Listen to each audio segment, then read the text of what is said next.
मसीह में। तो हम शुरू करेंगे आज का ये आखिरी आ, भाग है इस विषय का, मसीह में एक रूपांतरित जीवन। और इसमें हमने अभी तक जो सीखा है तो उसको जरा दोहराएंगे। सबसे पहली बात यह है कि बाइबल हमें सिखाती है कि परमेश्वर ने मनुष्य को तीन भागों में बनाया हुआ है: शरीर, प्राण और मानव का आत्मा। जब हमारा उद्धार होता है तो हमारी जो आत्मा है वो फिर से जीवित हो जाती है।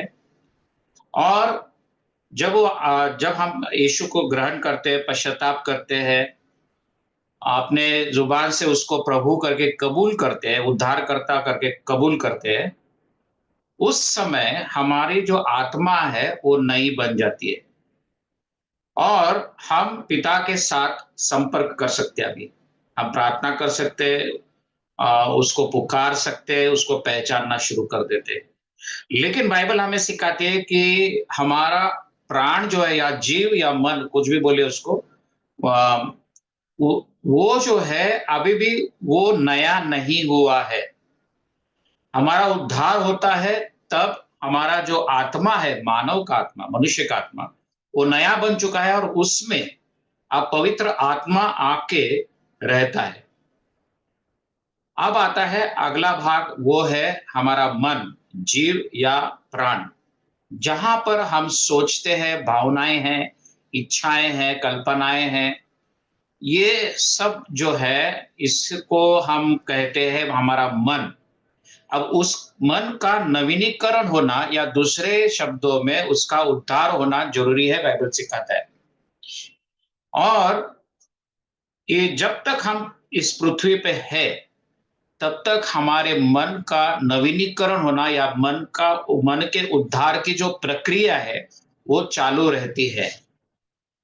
सो जब हमारा उद्धार हुआ, जिस दिन जिस क्षण उद्धार हुआ, सब कुछ हमारा आचरण, बोलना, व्यवहार करना, उसमें रातों रात तो बदल नहीं आया है, लेकिन कुछ तो अंदर जरूर नया बन चुका है। हमारा आत्मा, हमारा मन, सोच, विचार, भावनाएं, उसको अब वचन के द्वारा उसको ठीक करना, या उसको नया, हमारे मन को नया बनाना, इसी को हम कहते हैं मन का उद्धार होना। फिर हमारा जो शरीर है, तीसरा भाग जो है, उसका उद्धार कब होगा? जब प्रभु आएगा कलीसिया को लेने के लिए। तब जैसे बाइबल सिखाती कि जो मरे हुए वो पहले उठाए लिए जाएंगे, और फिर हम जो जीवित है, हम रूपांतरित हो जाएंगे, हमारा शरीर बदल जाएगा। जो अब नाशवंत है वो अविनाशी बन जाएगा। तो इस तरह से अब हमारा जो फोकस है, हमारी जो दृष्टि है, पूरी तरह से हमारे मन को नया करने में लगाना जरूरी है। और ये हमारी आत्मिक सेवा है। सो यहां तक हमने सीखा है। अभी इस विषय की हम आज समाप्ति करेंगे। अब ये विषय तो काफी बड़ा है, इसको हम सिखाएंगे तो और कुछ महीना चल सकता है, लेकिन उतना समय हमारे पास नहीं। तो मैंने सिर्फ क्या क्या नींव डाली है। अब नींव डालने के बाद अभी जो भी आप सीखे हो इसमें से, उसको प्रयोग में लाना बहुत जरूरी है हर दिन।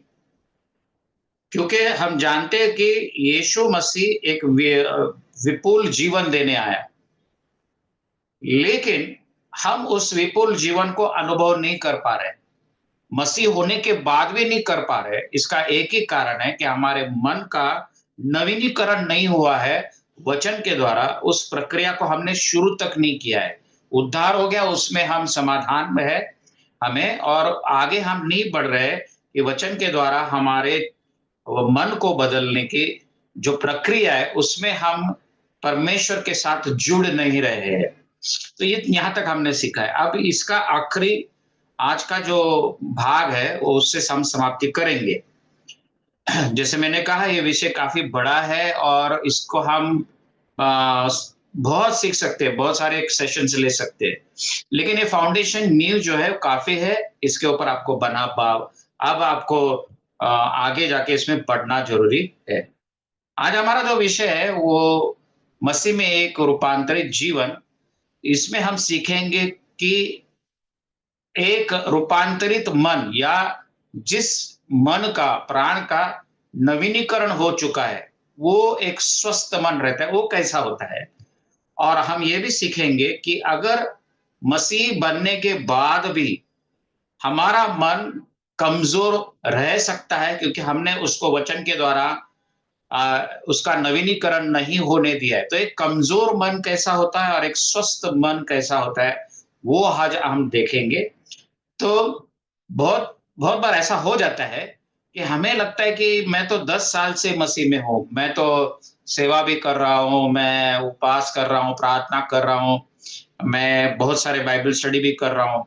लेकिन आप कितने साल मसीह जीवन जी रहे हैं, इससे मन के नवीनीकरण का कोई संबंध नहीं है।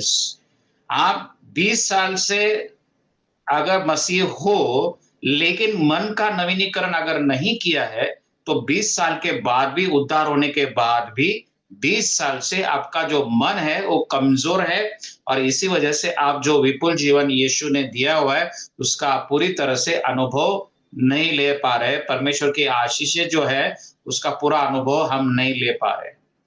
तो अभी मैं स्क्रीन शेयरिंग करूँगा और फिर उसमें से हम सीखेंगे।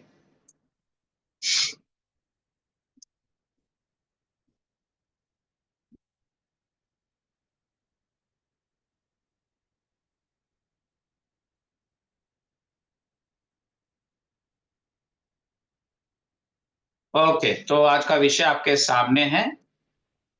1 मिनट।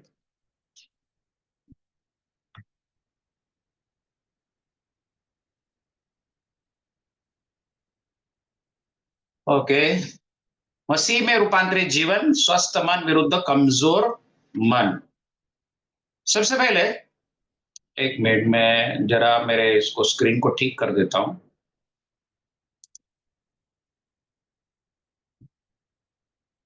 ओके, सबसे पहले हम देखेंगे कि आपके जीवन को समृद्ध बनाने के लिए सबसे पहले आपका मन और भावनाएँ अच्छी स्थिति में होनी चाहिए। मन और आपकी भावनाएँ। देखिए यूहन्ना की जो पत्री है तीसरी पत्री में वचन 2 में क्या कहता है वो?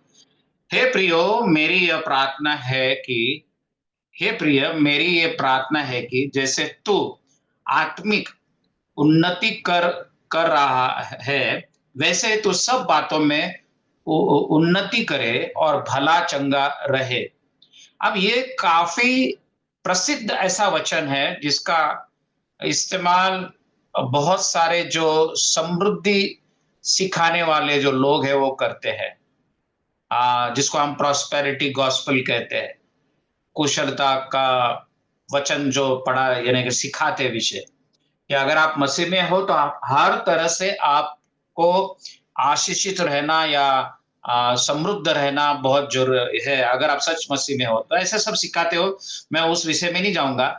लेकिन इस वचन का वो बहुत सारा उपयोग करते हैं ये सिखाने के लिए कि देखिए यहाँ पे क्या कहा है कि परमेश्वर चाहता है कि आप सब बातों में उन्नति करें और भले चंगे रहे। वो इतना ही ज्यादा इसके ऊपर जोर देते हैं, लेकिन वो कभी भी इसके ऊपर जोर नहीं देते हैं कि इसके लिए आपकी आत्मिक उन्नति होना जरूरी है। आत्मिक उन्नति जब तक नहीं होगी, आप बाकी के बातों में उन्नति नहीं कर पाओगे, चंगे भले नहीं हो पाओगे। ये उसके ऊपर वो ज़्यादा जोर नहीं देते। अब यहाँ पे हिंदी में जिस तरह से इसका भाषांतर ये अनुवाद किया हुआ है इस वचन का, इंग्लिश में कहा है एज़ योर सोल प्रॉस्पर्स। यहाँ पे आत्मिक उन्नति ऐसा इसका अनुवाद किया हुआ है। ठीक है, कोई बात नहीं, लेकिन अगर आप जो इसका ओरिजिनल लैंग्वेज है ग्रीक भाषा जो है जिसमें नया नियम लिखा गया, तो उसमें जो शब्द इस्तेमाल किया है उस वो इंग्लिश में उसको सोल कहते हैं, या हिंदी में आप उसको प्राण या जीव कहेंगे, या मन भी उसको आप कह सकते हैं। तो इस वचन को हम इस तरह से पढ़ सकते हैं, हे प्रिय मेरी यह प्रार्थना है कि जैसे तेरा प्राण उन्नति पा रहा है या उन्नति कर रहा है, जैसे तेरा जीव या मन उन्नति कर रहा है, वैसे ही तो सब बातों में उन्नति करे और भला चंगा रहे। तो यहाँ पे हम यूहन्ना ये कह रहा है कि अगर हमारा जीव या हमारा जो प्राण है, मन, वो अगर उन्नति करेगा, तो उसी तरह से हम बाकी सब बातों में उन्नति कर पाएंगे और भले चंगे रहेंगे। सो जीवन के सभी पहलुओं की समृद्धि हमारे मन के स्वास्थ्य पर निर्भर करती है।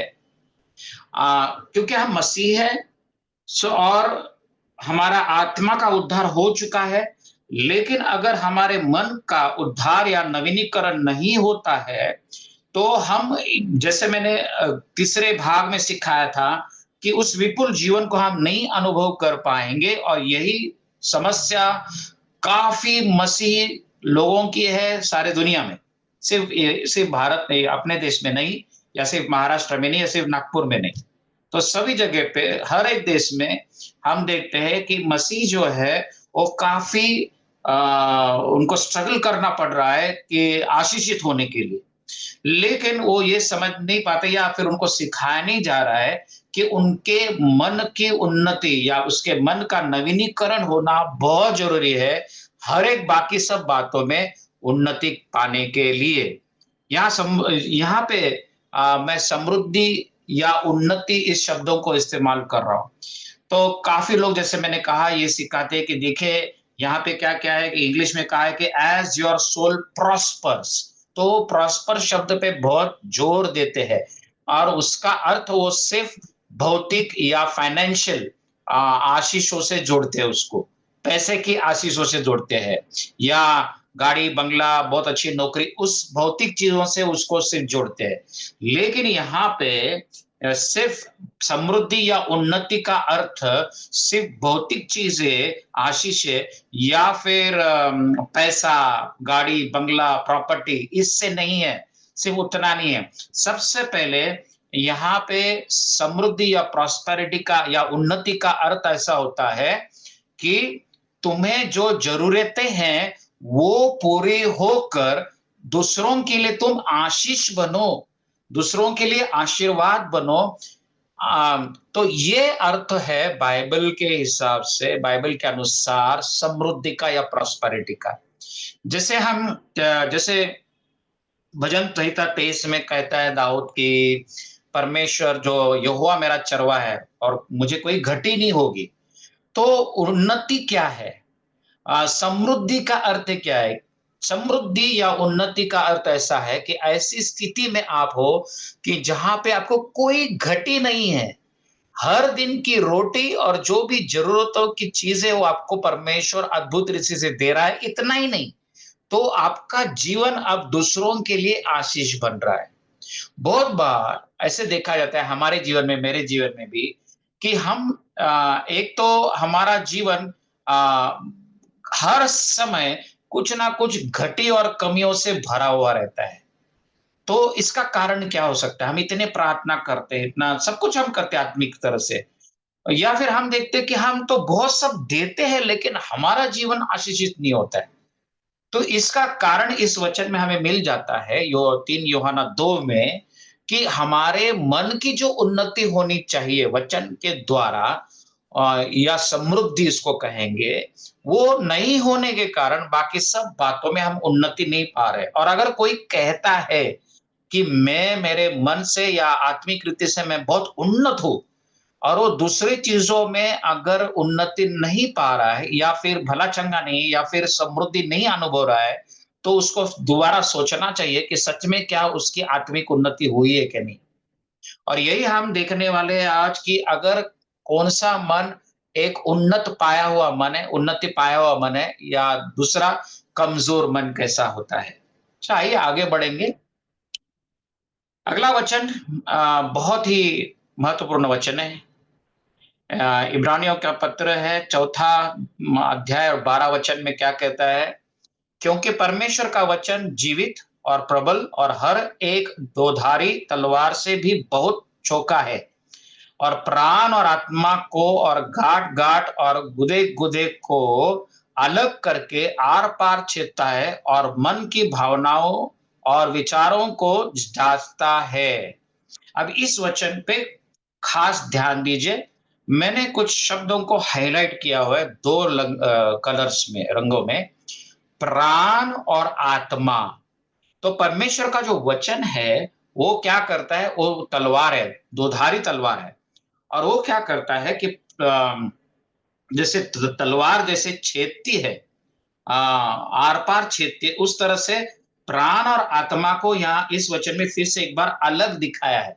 मनुष्य का प्राण, जिसको हम जीव कहते हैं, इंग्लिश में सोल कहते हैं, या माइंड, या उसको मन भी कहते हैं।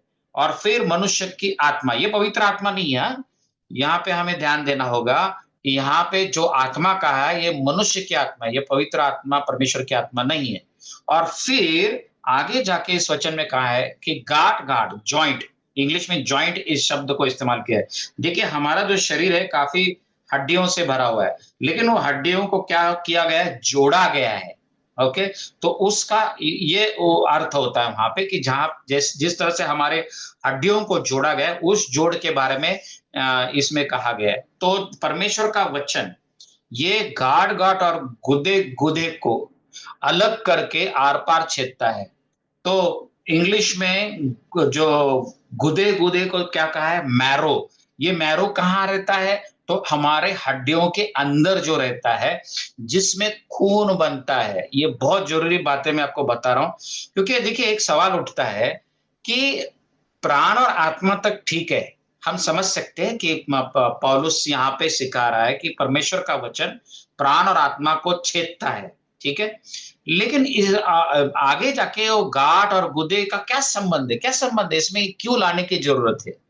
ये बहुत महत्वपूर्ण है, इसको समझ के लेना। आगे कहता है कि भावना और विचारों को जांचता है, आर पार छेद के मन के भावनाओं को और विचारों को जांचता है। कौन? परमेश्वर का वचन, जीवित वचन। अब इस वचन को थोड़ा सा और गहराई में हम जाएंगे, क्यों यहाँ पे पौलुस प्राण और आत्मा के साथ गांठ और गुदे का भी इस्तेमाल करता है या उसका उदाहरण देता है। तो क्योंकि वचन जो है हम समझ सकते हैं कि वो आत्मिक रीति से हमारे विचारों को और भावनाओं को छेदता है, यहां तक हम समझ सकते हैं। लेकिन वचन के द्वारा जो हमारे हड्डियों के जॉइंट्स है, गांठ है या गुदे है, उससे क्या वचन का लेना देना है, तो वो समझ के लेंगे कि पौलुस ने इसका इस्तेमाल क्यों किया है। देखिए यहाँ पे आप स्क्रीन पे आप एक चार्ट देखेंगे, प्राण या मन और आत्मा। प्राण यानी कि मनुष्य का प्राण या मन, और आत्मा मनुष्य की आत्मा, पवित्र आत्मा नहीं। और उसके नीचे गांठ कहा है पौलुस ने, और आत्मा के नीचे गुदे कहा है।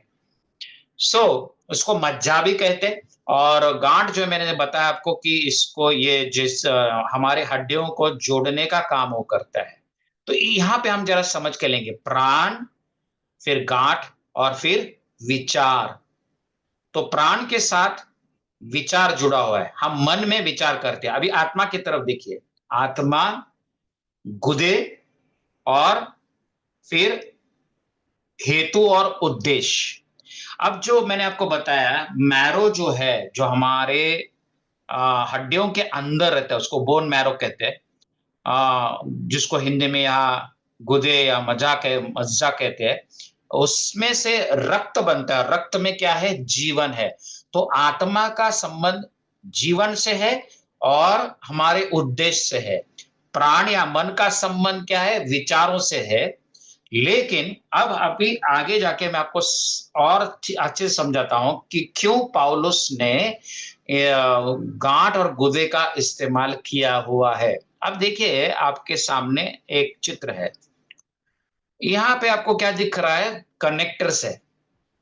इन कनेक्टर्स को देखिए, वायर वगैरह आपको दिख रहा है उसमें। तो ये जो कनेक्टर्स है, ये जोड़ने का काम करते हैं। आपके मोबाइल में कनेक्ट रहता है, इलेक्ट्रिकल कौन से भी आपके जो इस्तेमाल करते हैं, आप इलेक्ट्रिक के सामान इस्तेमाल करते हैं, उसमें कनेक्टर्स रहते हैं, ठीक है। अब जैसे अब अगर आपके घर में ब्रॉडबैंड है तो वहां पे कनेक्टर्स रहते हैं, वाईफाई है तो उसमें कनेक्टर से ज्वाइन करना पड़ता है।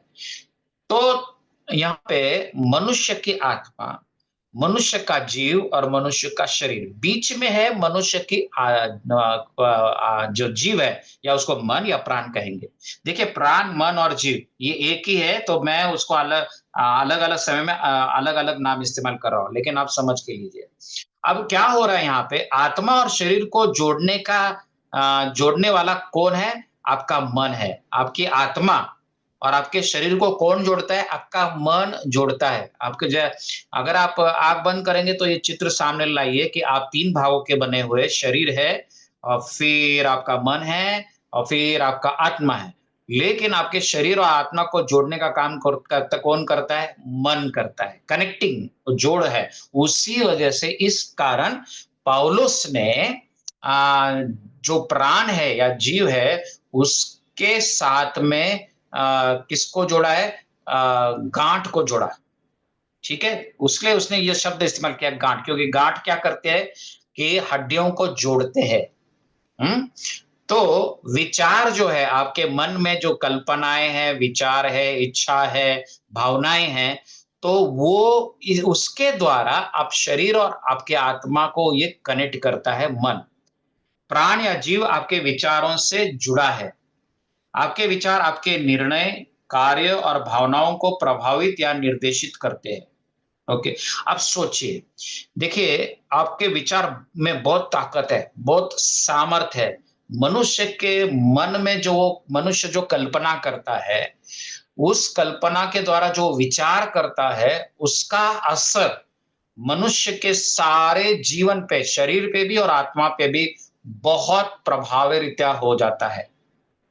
तो बाइबल में काफ़ी इसके उदाहरण हैं। अ, हम उत्पत्ति की किताब में हम पढ़ते हैं कि मनुष्य ने एक बार सोचा कि चलो हम परमेश्वर तक पहुंचेंगे, और फिर वो एक विचार के होने के कारण उन्होंने जो बाबेल जो है, उसको टावर ऑफ बेबल, वो उसने बनाया उन्होंने।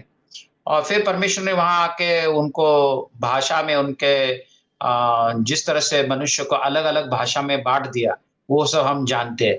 तो वहां पे जो कहा है कि मनुष्य एक विचार का बन गया। तो देखिए, जो हमारे विचार होते हैं, जो हमारे मन में तैयार हो जाते हैं, वो हमारे शरीर को और मनुष्य की आत्मा को जोड़ते हैं, हमारे आत्मा को और शरीर को जोड़ते हैं।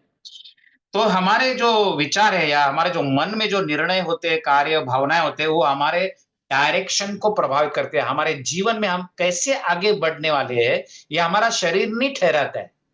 हमारा शरीर लाख कुछ भी चाहे, लेकिन जो हमारा मन कहेगा, वही शरीर को करना पड़ता है। आपने ये अनुभव लिया होगा कि अगर आप मनुष्य हैं, तो आपने ज़रूर ये अनुभव हर दिन लेते रहेंगे आप। तो इस वजह से हम देखते हैं कि पौलुस ने प्राण और आत्मा के साथ में गाँठ और गुर्दे का उपयोग क्यों किया है? क्योंकि गाँठ की तरह मन जो है, वह गाँठ की तरह जो आत्मा को और शरीर को जोड़ता है। आगे बढ़ेंगे इस वचन में। अब देखिए, दूसरे करिन्थियों की पत्री 4:16 में क्या लिखा है? इसलिए हम हियाव नहीं छोड़ते, यद्यपि हमारा बाहरी मनुष्यत्व नष्ट होता जाता है, तो भी हमारा भीतरी मनुष्यत्व दिन प्रतिदिन नया होता जाता है। अब ये समझने में थोड़ा-सा कठिन है, लेकिन मैं आसानी से आपको आसान भाषा में या शब्दों में सिखाता हूँ। पौलुस यहाँ कह रहा है कि बाहरी मनुष्य और भीतरी मनुष्य ये क्या है? तो पहले ये समझा के लेंगे। यह भीतरी मनुष्य जो है, इसका अर्थ होता है मानव आत्मा और प्राण मिलकर इसको भीतरी मनुष्य कहा है। समझ के लीजिए, भीतरी मनुष्य का अर्थ होता है मनुष्य की आत्मा और मनुष्य का प्राण या मन, ये मिलकर भीतरी मनुष्य। तो अभी इस वचन के अनुसार दो तरह के मनुष्य है। हम मैं खुद दो तरह का हूं, एक मेरे अंदर है और एक बाहर है। उसी को हम भीतरी मनुष्य को हम अंतर आत्मा कहते हैं। अब अंतर आत्मा कैसे बनता है? दोनों का बनता है। आपका मनुष्य का आत्मा और मनुष्य का मन मिलकर अंतर आत्मा बनता है। तो और भीतरी मनुष्य कौन है? तो ज़रूर भीतरी मनुष्य जो है, वो हमारा शरीर है, जो प्रतिदिन नष्ट होते जा रहा है। ऐज बढ़ते जाता है, उम्र बढ़ती जाती है, वैसे-वैसे हमारा जो शरीर है, वो नष्ट होते जाता है क्योंकि नाशवंत ये शरीर है। लेकिन जैसा हमारा शरीर नष्ट होते जा रहा है, लेकिन हम मसीह होने के कारण हमारे अंदर जो पवित्र आत्मा है और परमेश्वर के वचन के द्वारा हमारे मन का या भीतरी मनुष्य का नवीनीकरण होते जाता है। ऐसा नहीं है कि मसीह जीवन में हम जैसे बूढ़े होते जाते हैं, हमारा शरीर थकते जा रहा है, तो हमारा आत्मा भी थकते जाएगा, ऐसा नहीं है। हम जैसे-जैसे उस प्रक्रिया में आगे बढ़ेंगे, हमारा शरीर नाशवंत होने के कारण ये आस्ते-आस्ते कमज़ोर होते जाएगा, लेकिन हमारा मन जो है, हमारा जीव, प्राण जो है, वो वचन के कारण, वचन से नया होने के कारण मजबूत और स्वस्थ बनते जाएगा। ये समझ के लीजिए, जब भी आप अंतर आत्मा शब्द पढ़ेंगे बाइबल में, तो उसका अर्थ होता है कि मनुष्य की आत्मा और मनुष्य का जीव या मन, ये दोनों मिलाकर अंतर आत्मा कहा जाता है या हृदय कहा जाता है। तो अंतर आत्मा और हृदय क्या है? हृदय बोले तो वो हार्ट शेप जो बनाते हैं ना, वो नहीं है। इधर हृदय का मतलब बाइबल के अनुसार आत्मा और मनुष्य का मन मिलके हृदय या अंतरात्मा बनता है। यहाँ अंतरात्मा का नवीनीकरण का अर्थ मनुष्य की आत्मा नहीं। तो जब मैं कह रहा हूं कि आपके मन का नवीनीकरण होना चाहिए, लेकिन उसमें से अंतरात्मा में से जो आपका आत्मा है, मनुष्य की आत्मा है, वो उद्धार पाने के समय ही नया बन चुका है। तो यहाँ पे भीतरी मनुष्य मनुष्य जो है वो नया होते जा रहा है। इसका अर्थ ऐसा होता है कि अभी आपका मनुष्य के जो आत्मा है, वो तो नया बन चुका है, लेकिन आपका जो मन है, वो प्रतिदिन नया होते जाना ज़रूरी है। उद्धार के समय ही आपका आत्मा नया बन चुका है। लेकिन अब क्या होता है कि जैसे-जैसे आपका मन, अब ठीक से सुनिए अब क्या बोल रहा हूँ मैं। जैसे-जैसे आपका मन वचन के द्वारा नया होते जाता है, वैसे-वैसे आपका मन, नवीनीकरण पाया हुआ मन और नया बन चुका आपका आत्मा, अब ये एक हो जाते हैं। इनकी टीम बन जाती है। समझ के लीजिए मैं क्या कह रहा हूं। आपका मनुष्य की आत्मा उद्धार के समय नई बन चुकी है। अब क्या होता है कि जैसे जैसे आपका मन वचन के द्वारा नया होते जाता है, रूपांतरित होते जाता है, मसीह की छवि में बदलता जाता है। अब क्या होता है कि आपका जो मन है, शरीर का नहीं सुनता है अब क्योंकि वो नया बन चुका है, तो वो दोस्ती कर लेता है आपके आत्मा से, जहां पे परमेश्वर का वचन बसता है और पवित्र आत्मा बसता है। तो अब इनकी टीम बन जाती है, ये एक हो जाते हैं। कौन? आपकी आत्मा जो उद्धार पाने के समय नई बन चुकी है, और आपका मन जो नया बन रहा है वचन के द्वारा। तो जैसे जैसे वो नया बन जाता है, वो दोनों मिलके हृदय या अंतरात्मा कहलाने लगते हैं। ठीक है, मैं आशा करता हूं कि आपको ये समझ में आ रहा है। ठीक है, और थोड़ा सा अच्छे से समझ के लेंगे। आत्मिक विकास का एक महत्वपूर्ण हिस्सा यह है कि हम शरीर के बजाय अपनी आत्मा की सुने। उद्धार पाने के पहले आपका जो मन है, वो क्योंकि आपका उद्धार नहीं हुआ था, तो आपका मन शरीर के बारे में, शरीर से जुड़ा हुआ था ज्यादा। और फिर अ, जो आपके मन के ऊपर जो असर है शरीर के ऊपर दिखाई पड़ता था।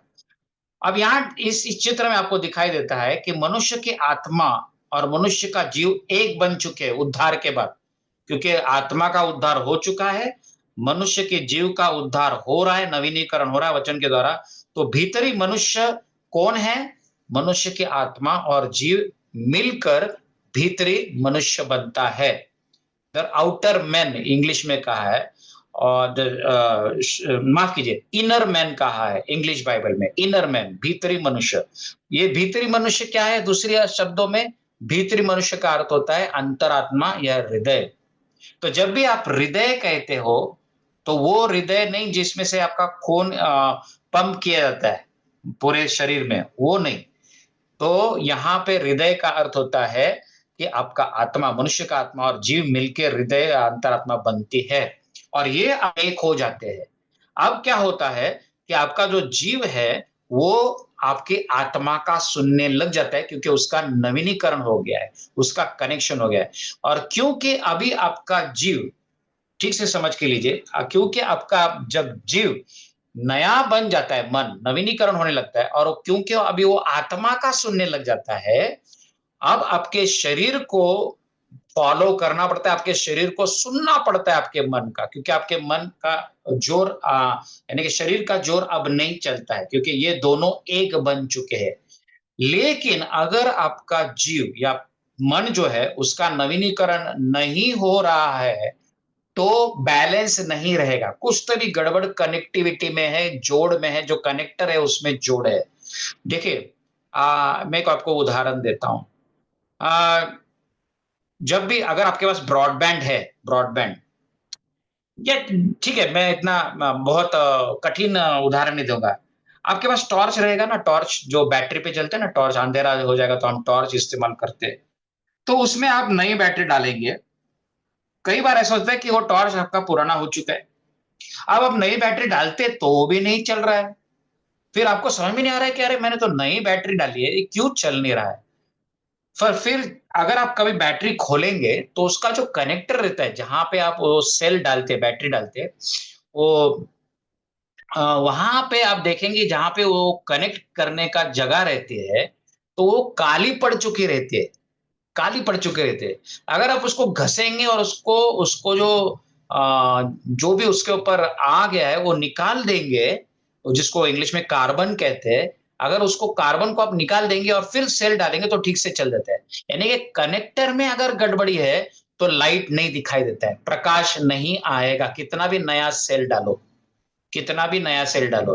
तो ये बहुत सारे मसीह लोगों का प्रॉब्लम है कि वो हर दिन नए सेल डालते हैं, लेकिन उनका जो कनेक्टर है, लेकिन उनका जो मन है उसमें काफ़ी कार्बन हो चुका है, काला हो चुका है वो। उसको साफ करना ज़रूरी है। तो अगर वो साफ नहीं करेंगे तो कितनी भी आप बैटरी डालो, बैटरी यहाँ पे अर्थ हो सकता है हर तरह का teachings, okay, meetings, program, activity, कुछ भी करो आप।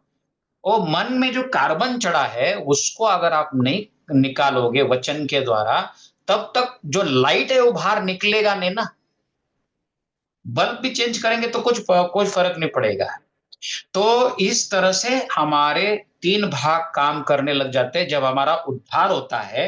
तो इस वजह से, क्योंकि हमारा मन शरीर और आत्मा को कनेक्ट करता है, इसका नवीनीकरण होना ज़रूरी है और जब उसका नवीनीकरण वचन के द्वारा हम हर दिन करते हैं, हर दिन, तो फिर हमारा मन जो है, वो उसका कनेक्शन आत्मा, हमारी आत्मा के साथ जुड़ जाता है और हमारी अंतरात्मा, हृदय जो है स्ट्रांग, मजबूत होना शुरू हो जाता है और आखिरकार हमारे शरीर को हमारे मन का और आत्मा का सुनना ही पड़ता है। जो हमारा भारी मनुष्य है, उसको भीतरी मनुष्य के अधीन होना पड़ता है ना? पौलुस जब कहता है ना, मेरे मेरे शरीर को मैं क्या करता है, अनुशासित करता हूँ। अब हिंदी में उस वचन में पर्टिकुलरली क्या लिखा है पता, मुझे हिंदी का शब्द मालूम नहीं, लेकिन वो कुरिन्थियों के पत्री में कहता है कि मैं मेरे शरीर को क्या करता हूँ, एक अनुशासन में लाता हूँ। ओके, उसको तो बहुत लोग ऐसे सोचते हैं कि अगर हम शरीर को बहुत तकलीफ देंगे उपास के द्वारा, या फिर बहुत सारे पंथ ऐसे हैं कि मसीह कलीसिया में कि जो खुद के शरीर को वेदना देते हैं मारकर। लेकिन पौलुस वो क्या कह रहा है कि जब मेरे शरीर को अनुशासित मैं करता हूँ, डिसिप्लिन करता हूँ, तो उसका अर्थ ये होता है कि ना कि वो अपने शरीर को मार रहा है हंटर से या फिर उपास करके। कुछ लोग इस तरह से फॉलो करते हैं, इसके ऐसे सिखाते भी है। वहां पे वो कह रहा है कि मेरे मन को जब मेरा मन नवीनीकरण हो जाता है, तो मेरा शरीर जो है वो अनुशासित होना शुरू हो जाता है। लेकिन अगर आपका मन मजबूत नहीं है, कमजोर है, वचन में नवीन नहीं हो चुका है, तो आप कितना भी शरीर को तकलीफ दो, आपका शरीर उठ के आपके खिलाफ खड़ा रहेगा। जो आप नहीं चाहते हो वो करना शुरू कर देगा। तो इस वजह से मन का नवीनीकरण बहुत ही ज़रूरी है। हमारा मन जिसको हम प्राण या जीव भी कहते हैं, शरीर या आत्मा की बात सुनता है। एक तो वो हमारा मन जो है शरीर की सुनेगा या आत्मा की सुनेगा। एक मन जो अच्छी स्थिति में है, वो आत्मा की बात सुनने और उसका अनुसरण करने का चुनाव करता है। अब हम हमारे महत्वपूर्ण विषय पे आ जाते हैं। यहाँ से हम शुरू करते हैं कि एक स्वस्थ मन और कमज़ोर मन कैसा रहता है। तो यहाँ पे मैंने आपको जो हाइलाइट किया जो वाक्य है उसको मैं फिर से पढ़ूँगा। एक मन जो अच्छी स्थिति में है, उन्नति पाया हुआ मन, समृद्ध मन जो है, प्रॉस्परस सोल, वह आत्मा की बात सुनेगा और उस वो जैसे आत्मा कहेगा, वैसे वो करने का चुनाव करेगा। He will choose. आपका मन शरीर की बातों को नहीं सुनेगा क्योंकि आपका मन अब स्वस्थ रहने लगा है। वो पवित्र आत्मा जो आपकी आत्मा में रहता है और वचन जहाँ पे है, उस आपके मनुष्य की आत्मा की बातें आपका मन सुनने लगेगा। इस वाक्य को आप ध्यान से याद करो और ये ख्याल में रखना ज़रूरी है। क्या आपका मन सुस्थिति में है? आपका मन स्वस्थ है क्या? या आपका मन कमज़ोर है? आपको कैसे पता चलेगा? आइए वो देखते वो उस बातों को।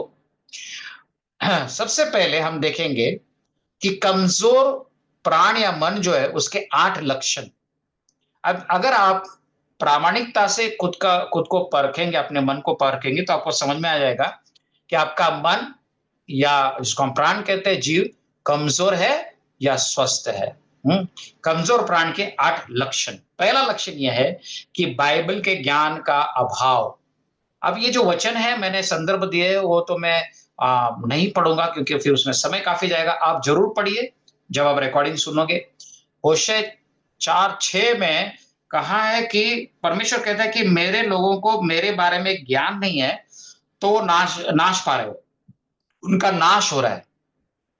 अब मसीह लोगों का समस्या ये है कि जैसे मैंने तीसरे भाग में कहा कि बहुत लोगों को ये गलत सोच है उनकी कि अगर मैं चर्च को रेगुलर जाता हूँ, बाइबल पढ़ता हूँ, प्रार्थना करता हूँ, उपवास करता हूँ, दशांश अर्पण देता हूँ, ये सब कुछ रेगुलर करता हूँ, बहुत अनुशासित तरीके से मैं करता हूँ, तो फिर मैं बहुत अच्छा हूँ। मेरी आत्मा, मेरा मन एकदम स्वस्थ है। बिल्कुल नहीं। आप चर्च जाते रहो, आप दशांश अर्पण देते रहो, आप प्रार्थना भी रेगुलर करो, बहुत अनुशासित जीवन आप जीते रहोगे, लेकिन हो सकता है कि ऐसे सब करते हुए भी आपका मन का नवीनीकरण नहीं हुआ होगा। ओके, तो ये हम तीसरे भाग में हमने ये सीखा है। तो पहला पहले लक्षण जो है कमज़ोर मन का, वो है कि बाइबल के ज्ञान का अभाव। अब समस्या ये है कि बहुत मीटिंग्स में जाना, बहुत यूट्यूब के वीडियोस देखना, बहुत सारे फेसबुक के वीडियोस देखना, तो लोगों को क्या लगने लगा है, मसीह लोगों को, कि हम इतने वीडियोस देखते तो हमको बहुत ज्ञान हो गया है। देखिए वचन का खुद अभ्यास करना, उसके ऊपर मनन करना, उसको सही ढंग से सीखना, ये बहुत अलग बात है और यूट्यूब देखना अलग बात है। तो जो यूट्यूब पे सिर्फ़ अपने आप को पोष रहे यानी कि वो उनको जो चाहिए आत्मिक जो खाना है उनका, वो यूट्यूब से अगर वो ले रहे हैं, तो सोचिए अगर आप यूट्यूब को देखते बिरयानी कैसी बनती है, पुलाव कैसा बनता है, कोरमा कैसा बनता है, अगर सिर्फ़ यूट्यूब पे देखते रहेंगे और कुछ भी घर में नहीं बनाएँगे, तो आप जीवित रहेंगे क्या? आप जी पाएँगे क्या? तो वैसे ही यूट्यूब देखना, फ़ेसबुक देखना, ठीक है देखिए आप, लेकिन वो बहुत देख रहे हैं, हर दिन देख रहे हैं, इसको आप मापदंड नहीं बना सकते कि मैं इतना सब अटेंड कर रहा हूँ, इतने सब सेवकों का मैं सुन रहा हूँ, तो मेरा ज्ञान बहुत बढ़ गया है। तो ये वैसा ही हुआ कि दूर से यानी कि होटल में जाना और फिर खाली खाना देखना लेकिन घर में कुछ नहीं बनाना। तो ये सही नहीं है। ये बहुत बड़े शैतान के ऐसे एक स्ट्रैटेजी है कि लोगों को अनाड़ी रखना है वचन में और ये पहला लक्षण है कि अगर आप वचन का ज्ञान में नहीं बढ़ रहे हो, वचन की अगर आपको समझ नहीं है, सिर्फ़ सामने से कोई कुछ तो बोल रहा है, वो उठाते और वो उसको खा लेते आप। मैं आत्मिक तरीके से बात कर रहा हूँ। तो ये गलत बात है।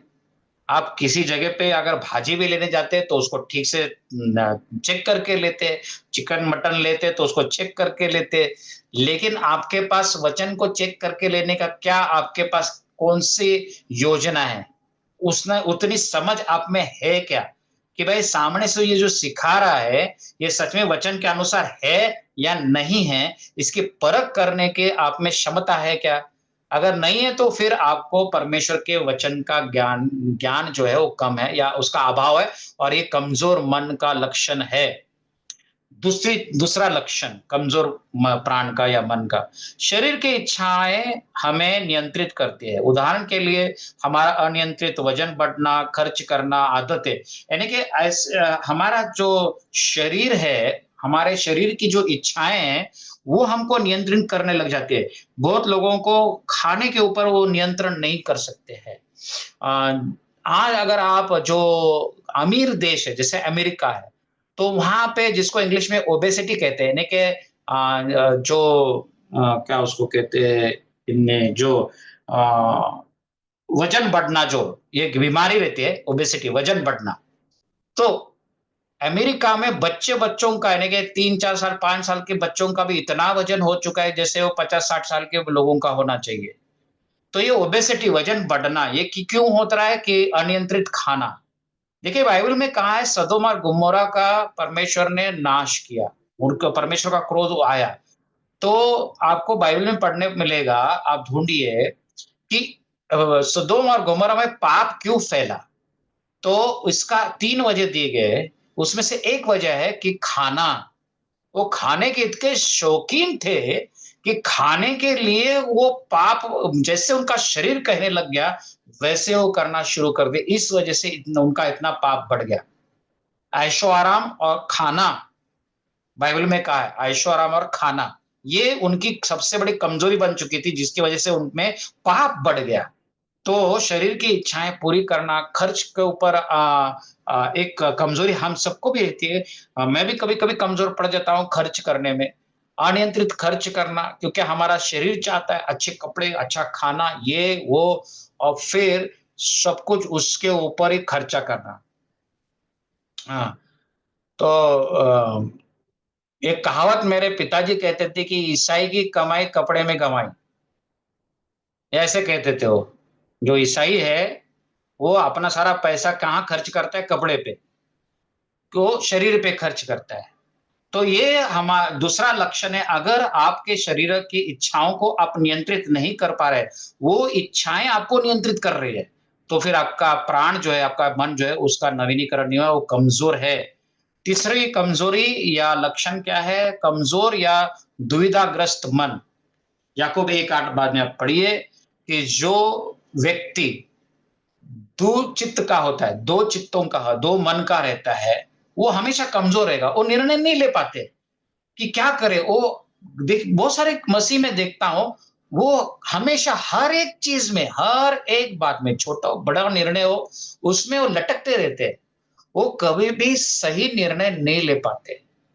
कभी यहाँ, कभी वहाँ, दाएँ-बाएँ उनका सब चालू रहता है।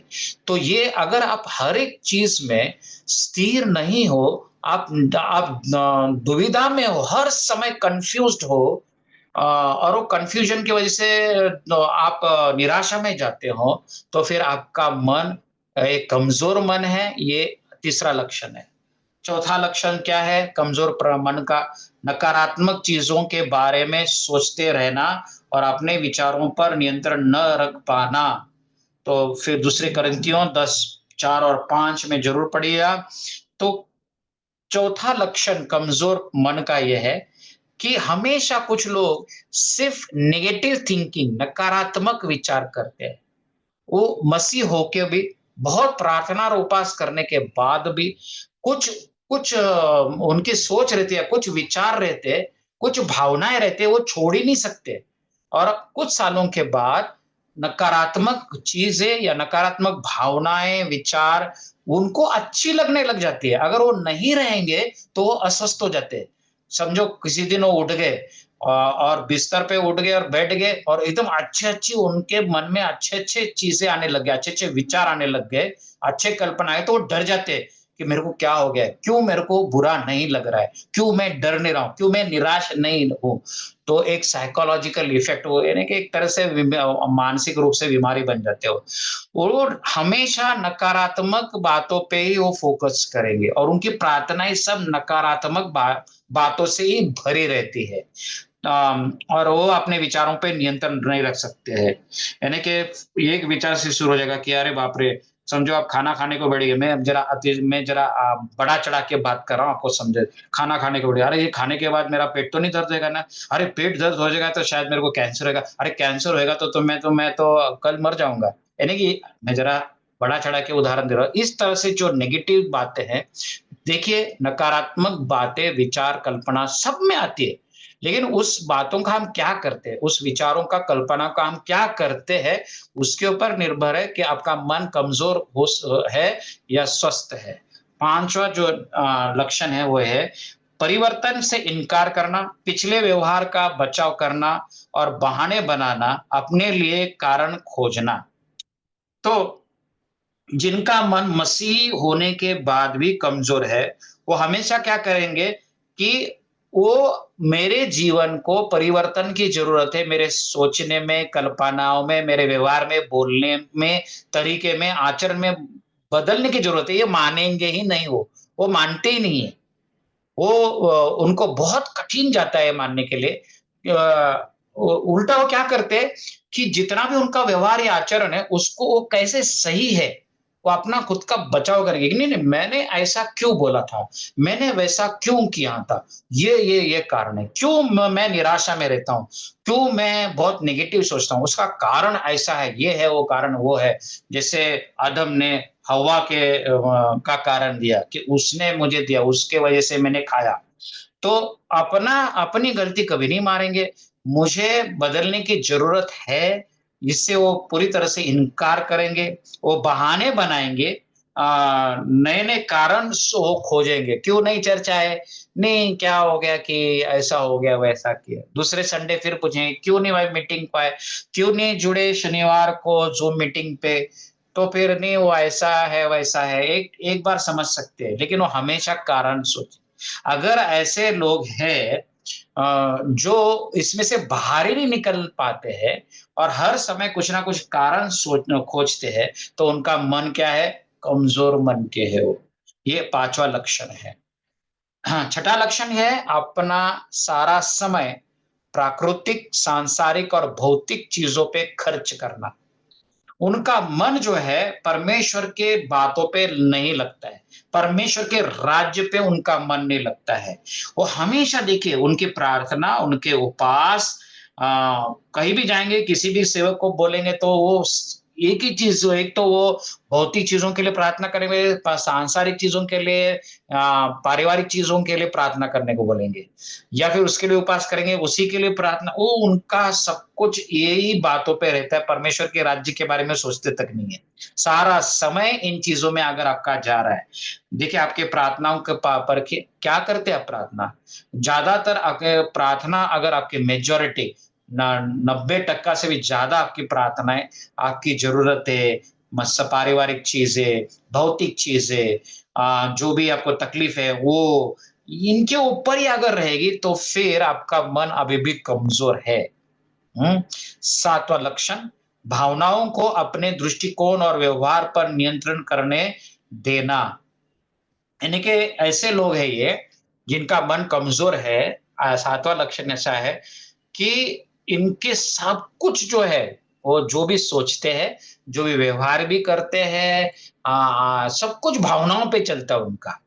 ऐसे मसीह तो मैं इतने में मेरे जीवन में मैं देखता हूँ हर दिन, कलीसिया में हो, बाहर हो, सेवक हो, सेविका हो या फिर मसीह में चर्च मेंबर हो।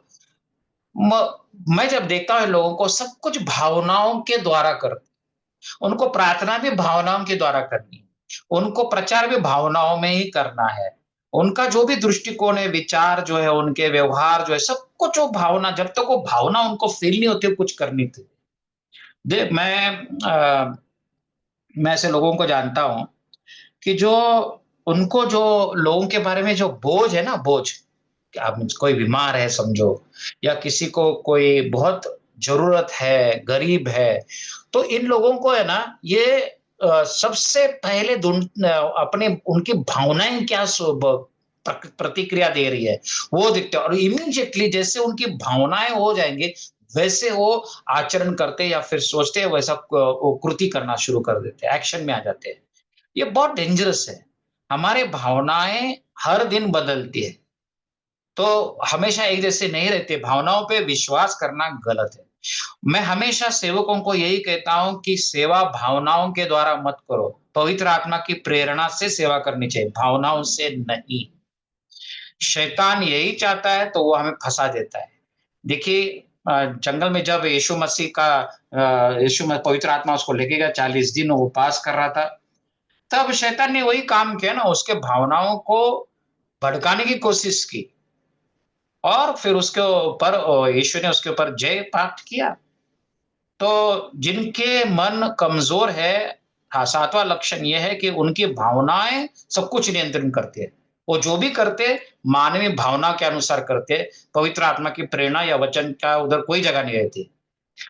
8वां लक्षण, भय, क्रोध, कटुता, गपशप, नकारात्मक विचार से अपने आप को नष्ट करना। यानी कि ये लोग ऐसे हैं कि ये जैसे कहा कि इनके भावनाएँ इनको नियंत्रण करती है, तो कौन-सी भावनाएँ? भय, क्रोध, कटुता, गपशप बोले तो इंग्लिश में उसको गॉसिप कहते हैं, दूसरे के बारे में बुराई करना, किसी और के कान में जाके उसकी बुराई करना, नकारात्मक विचार तो ऐसे कर के सालों-साल मसीह होने के बाद भी बावजूद भी, ये अपने जीवन को एक तरह से आत्मिक जीवन को तो नष्ट कर ही रहे। तो ये है 8 लक्षण एक कमज़ोर मन के। अब हम जाएँगे आगे कि अ, एक स्वस्थ मन जो है उसके 8 लक्षण।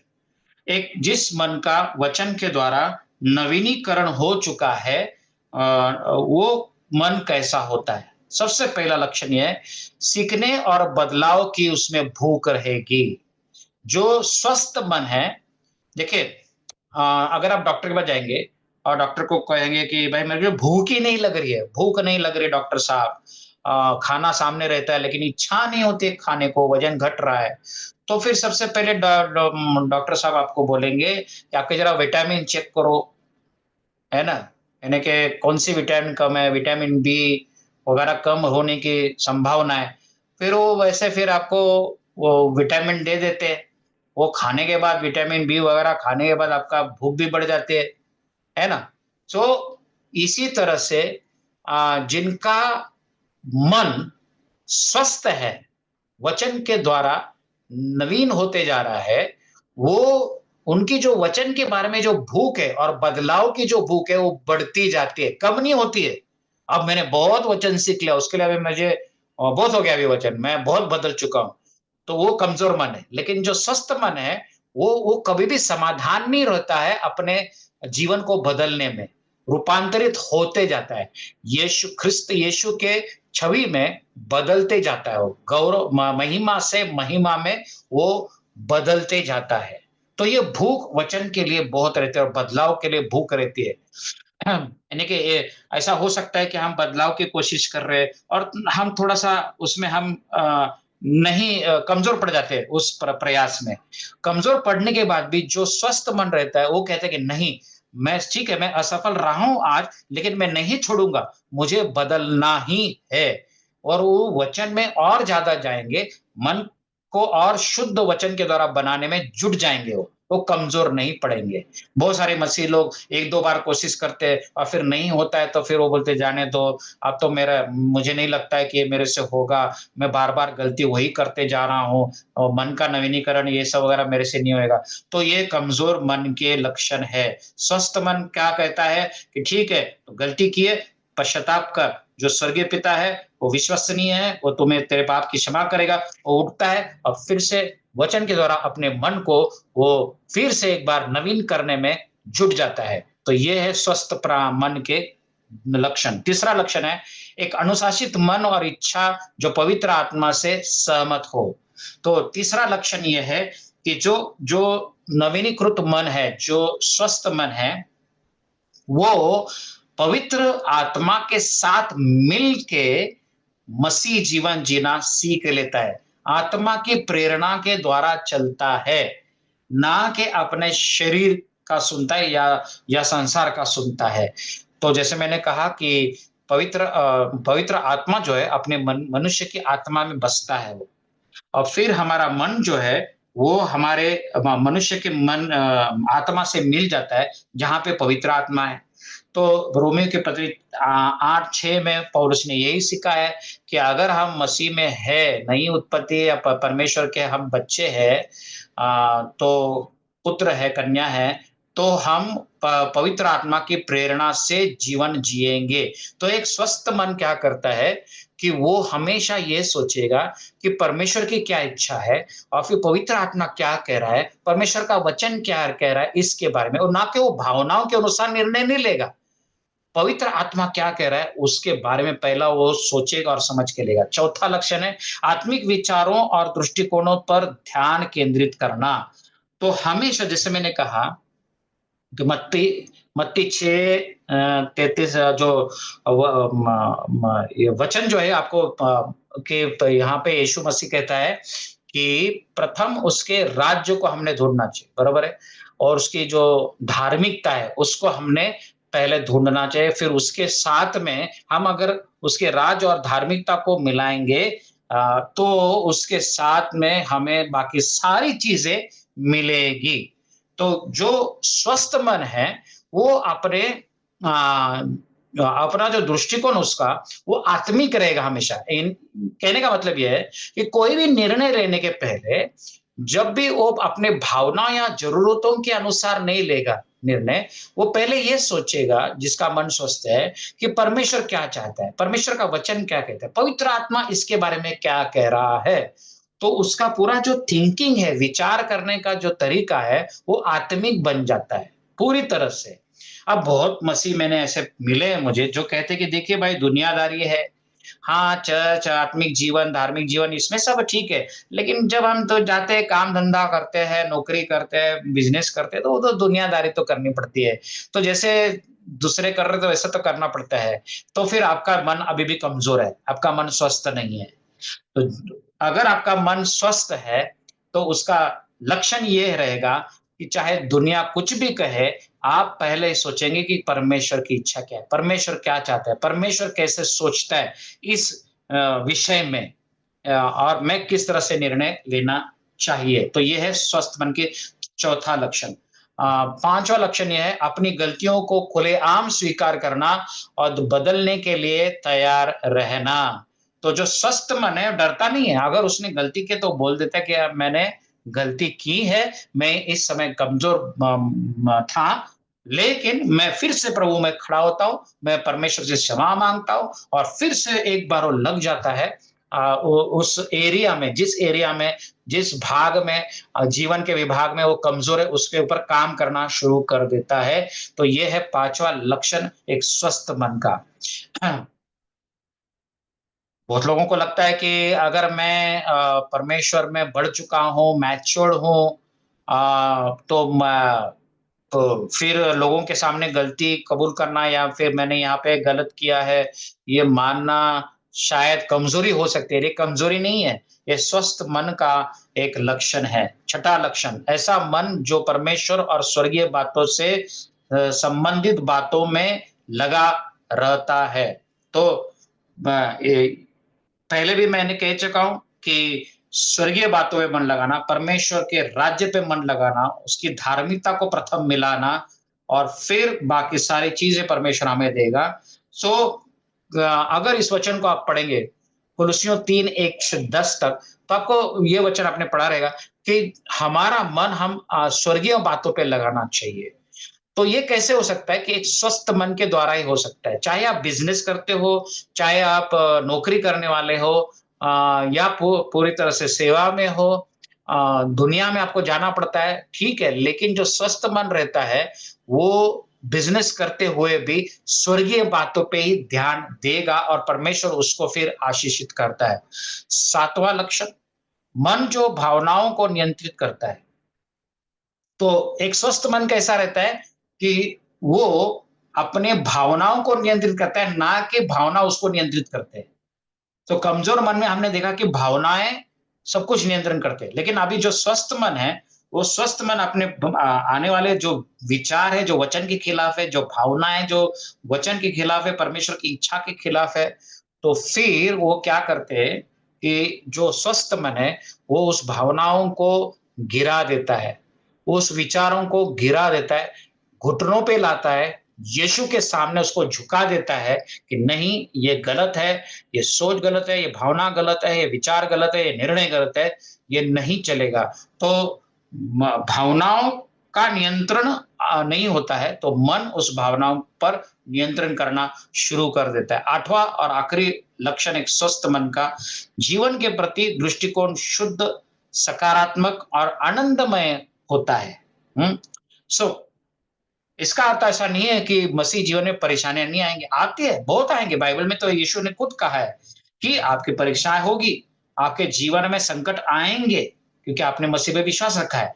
लेकिन क्योंकि आपका मन कमजोर नहीं है, आपका मन आप वचन के द्वारा स्वस्थ बन चुका है, तो आप हर एक समस्या, परीक्षा, संकट जब आता है, तो आपका दृष्टिकोण एकदम शुद्ध रहता है, यानी कि आपका दृष्टिकोण वचन के अनुसार रहता है।